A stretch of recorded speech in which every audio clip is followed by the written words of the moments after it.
Hindi lang mga buhay ang nakakaranas ng paghihirap, kahit mga patay. May nabasa akong istorya dito, pati yung burol at libing niya, hindi na naging disente at maayos dahil sa baha na yan.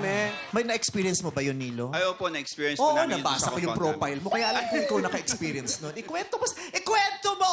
Bali, lolo siya ng asawa ko, katabi lang ng bahay namin. Okay. Inabutan na po siya ng pagkamatay. Tapos, yung burol po niya, doon din sa bahay na yun ibinurol. Kaya lang, Kaya lang, nakaburol hanggang gabi.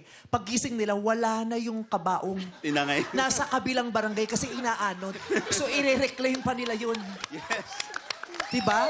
O anong nangyari? Ikwento mo, ikwento mo. Yun, napakahirap, meme. Di ba Kasi, napakahirap? Kasi paano pupunta yung mga makikiramay? Eh, baha nga. Ikwento mo. Tapos, diba, paano yan ang nagkasakit? Diba hindi nyo madala sa ospital? Totoo, Kasi totoo baha. po yan. Ang hirap.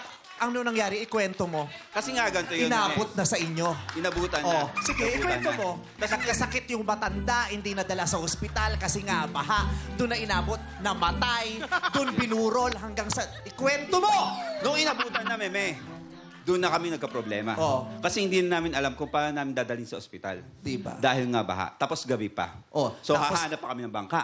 Eh, namatay na. Eh, wala na. Hindi rin alam kung paano dadalhin sa punerarya kasi Opo. nga baha. Sila lang ang nag-imbalsa mo, sila-sila. Oo, tatawag sila sa punerarya. Oh, may bangkay kami ha, papunta dyan, abangan nyo ha. Yes. Oh, eto na, ipapaanod na namin Oo. ha. Nakabalot siya ng parang ganyan. No digas que yo aquí le he montado. Huwag mo naman sa akin, ihiluntunod yung pumanaw, nakakaloka ka naman, Nilo. Paano yung libing? Nung libing na, sinakay rin namin sa bangka. Yun ang pinakamahirap kasi Yung pumanaw, ililibing, kailangang isakay sa bangka.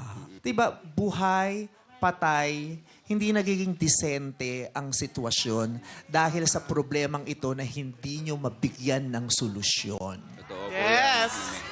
Kaya, ayun, simula na nangyari yun talagang sobrang hirap. And buti sana kung ilang weeks lang yun. Hindi yun tumagal ng 4 weeks lang, meme. Nabot yan ng more than 7 months. Tapos ngayon, hanggang ngayon 7 months na kaburol. Hindi po, yung baha. Ah, okay. Hala ko, 7 months na kaburol. Pagtingin niya, matanda, daing na. Pero ngayon, nailibing naman na siya ng maayos. So malangit nailibing nawa ang kanyang kaluluwa. Oo. No one deserves this. Everybody deserves a decent life at sa dulo, a decent burial. Deserve natin yun. Kaya naman, hay, nakakalungkot, Cassiopeia. Yeah.